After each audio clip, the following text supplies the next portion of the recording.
नमस्कार दर्शक बंधु मु प्रदीप आपण मानक स्वागत करुच्ची आजिर आउ एक नुआ भिडियो रे।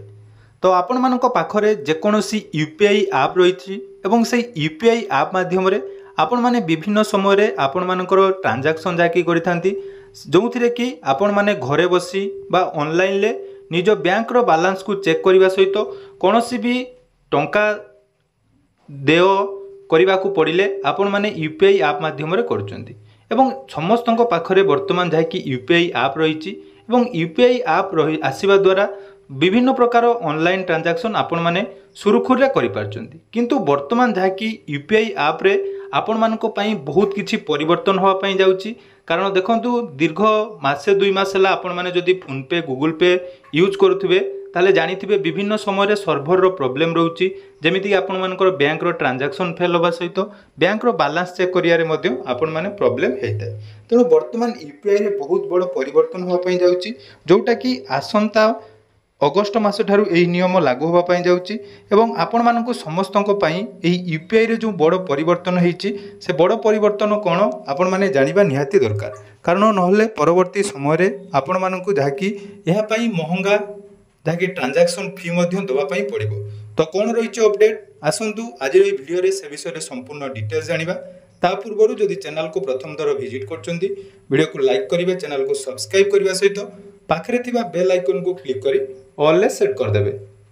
तो देखि पारुथुबे आपण मानक पाखरे जदि पेटीएम गूगल पे फोन पे एही भली यूपीआई ऐप रहिछि ताले आपण मानक पई आसिला बड़ खबर। अगस्ट 1 तारिख रु यूजर माने एही काम करि परिबे नाही अर्थात वर्तमान यूपीआई माध्यम रे आपण मानकु जो सब सुविधा मिलिथिला से सुविधा रु किछि सुविधा आपण मानकु लिमिटेड रहिबो एवं ताहा पई आपण मानकु जाकी महंगा टंका मध्ये देवा पई पड़िबो।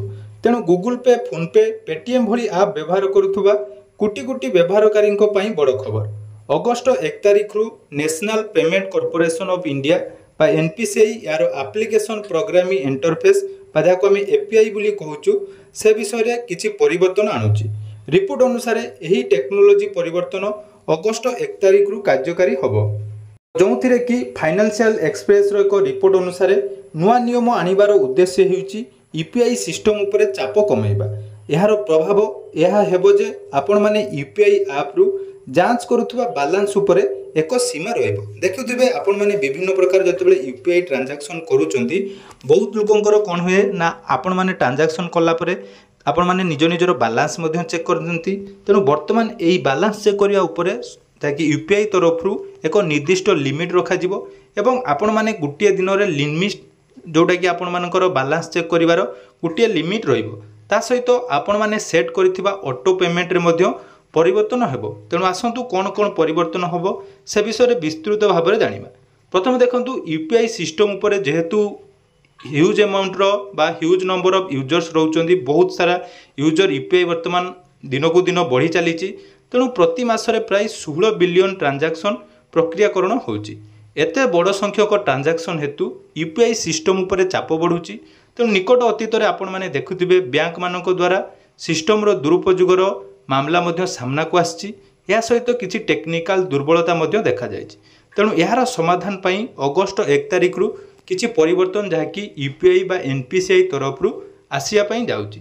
जोंथिरे देखंतु यूपीआई सेवा रे जो बाधा होतिला देखिदिबे आपण माने गत 2 मास मध्यरे अनेक थर यूपीआई पेमेंट बंद हेछि जोटा कि एप्रिल 12 तारिख रे 5 घंटा पर्यंत पेमेंट बंद हेतिला। तेणु लोक माने बहुत सारा असुविधार सम्मुखीन हेतिले। यह 3 वर्ष मध्य सबुठारु बड़ आउटेज जोटा कि बहुत बड़ प्रॉब्लम हेतिला। तेणु यूपीआई हेतु अनेक लोक वालेट रखिबा मध्य बंद कर दैचंती। तेणु वालेट रे टंका मध्य रखु नाहंती। तेणु वालेट रे टंका न रहिबा पई आपण मानकर विभिन्न समय ट्रांजैक्शन ले मध्य परिवर्तन होबा निहाती आवश्यक। एनै जाकी बहुत बड़ अपडेट आसिया पई जाउची। तेणु रिपोर्ट रो जणा पडुची जे यूपीआई सेवा रे अल्प बाधा मध्य कोटी कोटी व्यवहारकारी को असुविधा रे पकाई थाए। कहा जाउची जे प्रति सेकेंड रे आपण मानकर देखंतु 7000 यूपीआई ट्रांजैक्शन वर्तमान जाकी होउची। तेणु जदि यूपीआई गोटे मिनिट पई बंद रहिबो ताले पाखापाखि 4 लाख लोक प्रभावित होइतांती। तेणु वर्तमान यूपीआई पेमेंट करुथुबा लोकंक संख्या आम जदि भारत रे देखिबा 40 कोटी रु अधिक हेई सारलेनी। तेणु याकु नै तदंत करा जायछि जे यूपीआई बंद होबार मुख्य कारण होउची आपण मानकर एपीआई रिक्वेस्ट जहाद्वारा सिस्टम उपर बहुत सारा चाप पड़ुची। तेणु मार्च और एप्रिल चेक ट्रांजैक्शन यही सब बहुत संख्या बढ़ी तेणु आपण मानकर यूपीआई रे बहुत सारा प्रोब्लेम देखा जाउतिला। तेणु वर्तमान अगस्त 1 तारिख रु कौन कौन सब परिवर्तन होची सेटा आपण माने जानि रखंतु।